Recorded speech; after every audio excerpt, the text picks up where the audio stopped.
आद्यांत physical education online classes में आपका हार्दिक स्वागत व अभिनंदन है।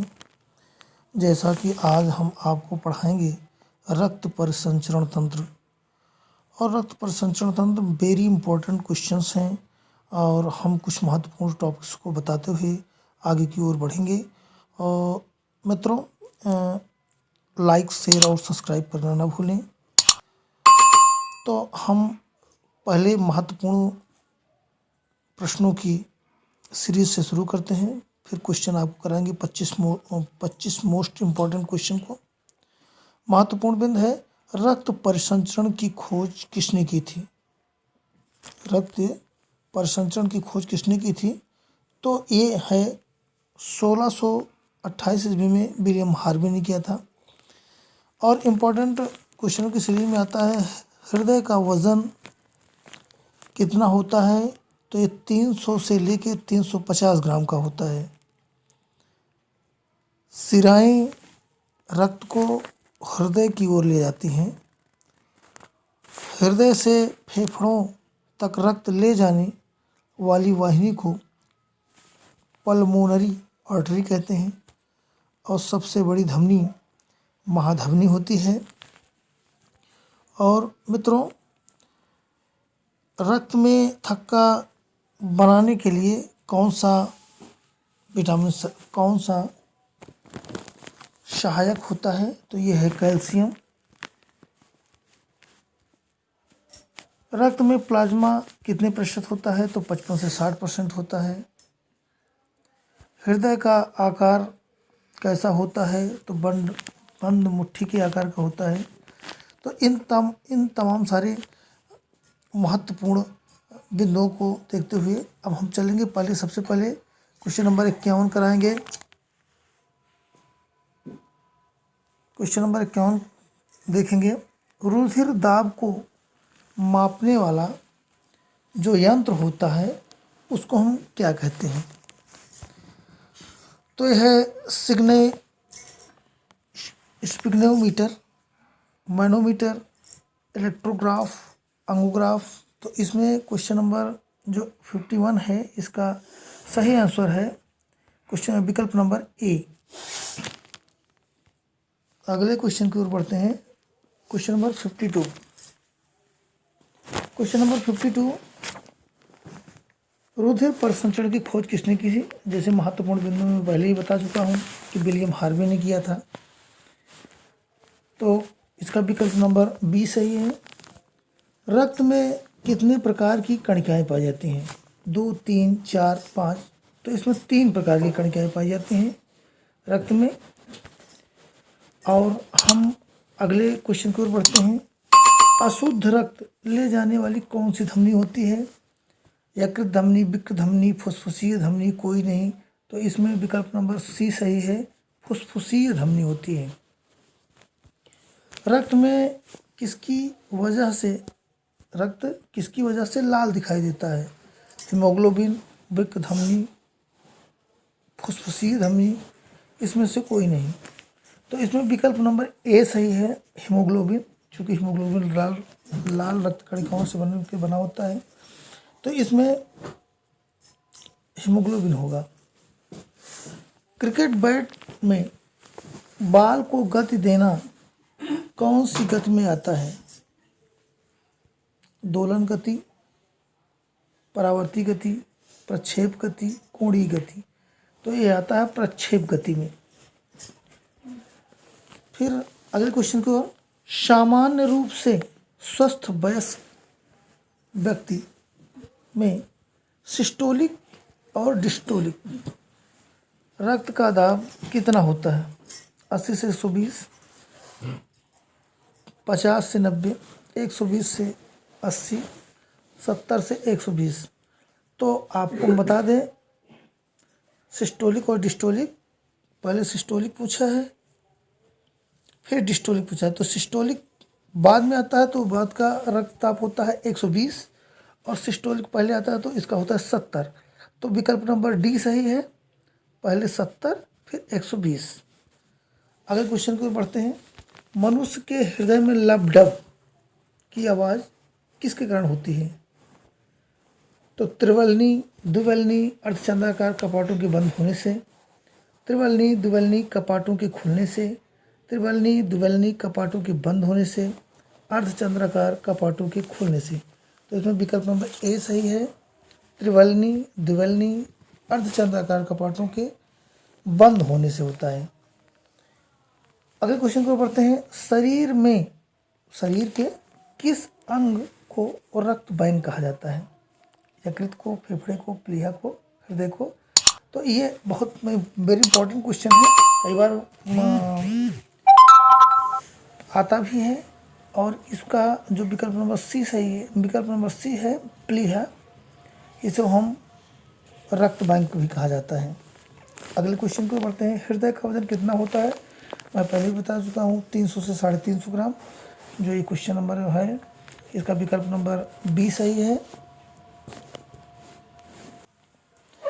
सामान्य रूप से हृदय की लंबाई चौड़ाई कितनी होती है? 10 से 8 सेंटीमीटर, 11 से 10 सेंटीमीटर, 11 से 9 सेंटीमीटर और 12 से 9 सेंटीमीटर। तो इसमें विकल्प नंबर डी सही है, 12 से 9 सेंटीमीटर।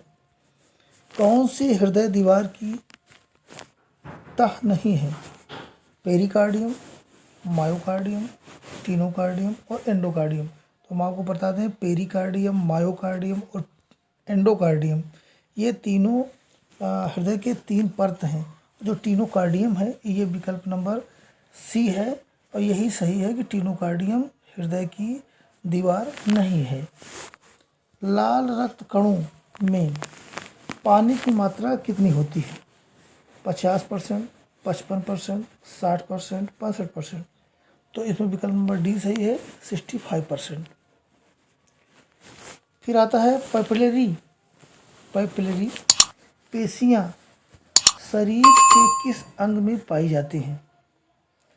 तो मनुष्य के हृदय में, आमाशय में, लीवर में, फेफड़े में। तो इसमें विकल्प नंबर ए सही है, मनुष्य के हृदय में। अगले क्वेश्चन पर बढ़ते हैं। रक्त कोशिकाओं की दीवार किन कोशिकाओं से बनी होती है? हेमोसाइट, एक्सिजिक्टिक, पायरोएटल और एंडोथीलियमी। तो आपको बता दें कि विकल्प नंबर सी सही है, एंडोथीलियमी। रक्त का थक्का जमने के लिए क्या आवश्यक होता है? विटामिन के तथा कैल्शियम, सोडियम, पोटेशियम, फास्फोरस। तो इसमें विकल्प नंबर ए सही है, विटामिन के तथा कैल्शियम। अगले क्वेश्चन पर बढ़ते हैं हम। WBC, जिसको हम व्हाइट ब्लड कॉर्पसेल्स कहते हैं या श्वेत रक्त कणिकाएं कहते हैं, की संख्या को कौन कम करता है? हाइलोमियर, फास्फोरस, बेंजीन सल्फोनमाइड और थ्रोम्बोसाइट्स। तो इसमें विकल्प नंबर सी सही है, बेंजीन सल्फोनमाइड। अगले क्वेश्चन को 4 से 6 वर्ष की आयु में नाड़ी की गति प्रति मिनट कितनी होती है?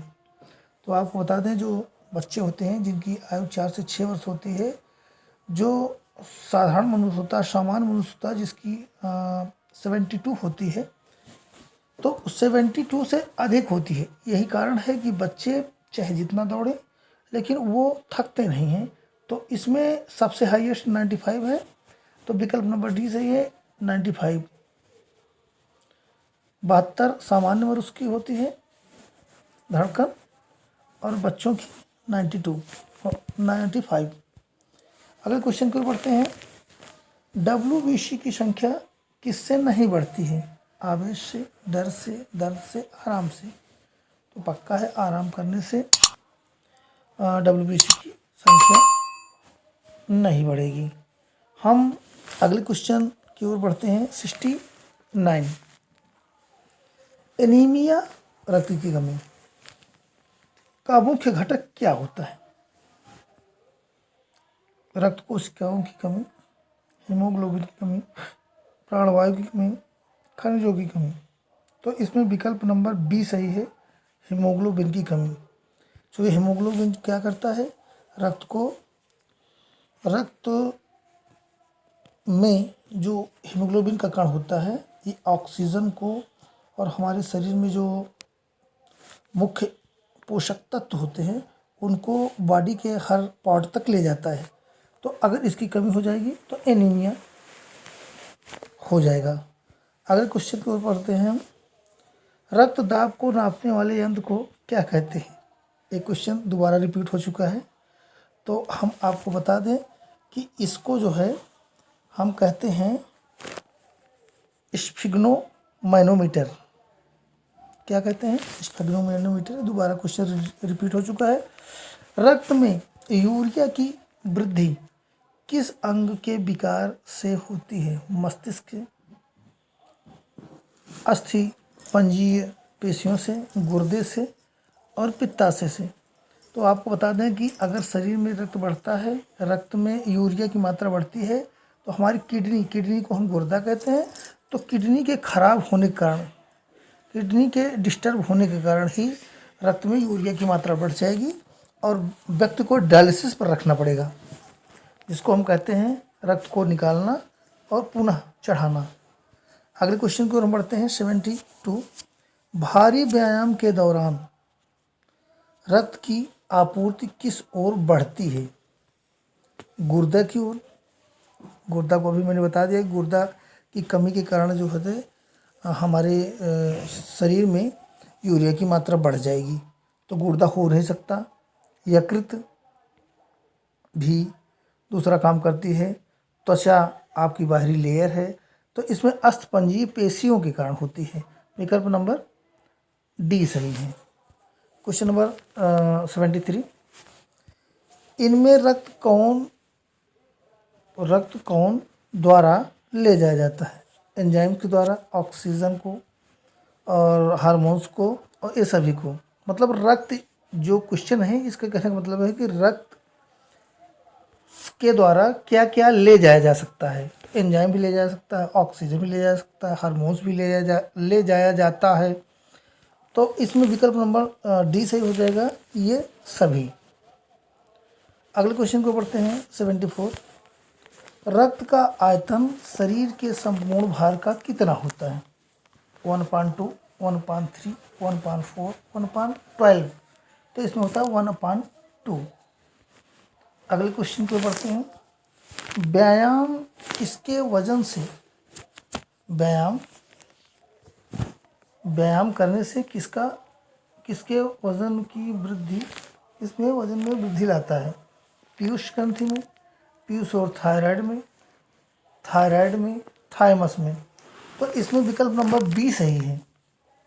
विकल्प नंबर बी सही है, पीयूष और थायराइड ग्रंथि में। फिर अगले क्वेश्चन को पढ़ते हैं, क्वेश्चन नंबर 76। कौन सी रक्त कोशिकाएं लसिका ग्रंथियों से बनती हैं? ये हम डिस्क्रिप्शन बॉक्स में इस क्वेश्चन को दे रहे हैं और हम ये चाहेंगे कि आप लोग इसका सही उत्तर ढूंढकर कमेंट बॉक्स में लिखें। और मित्रों, और हम इसी के साथ जो है आज के वीडियो और आज की क्लास को समाप्त करते हैं। धन्यवाद। Bye bye.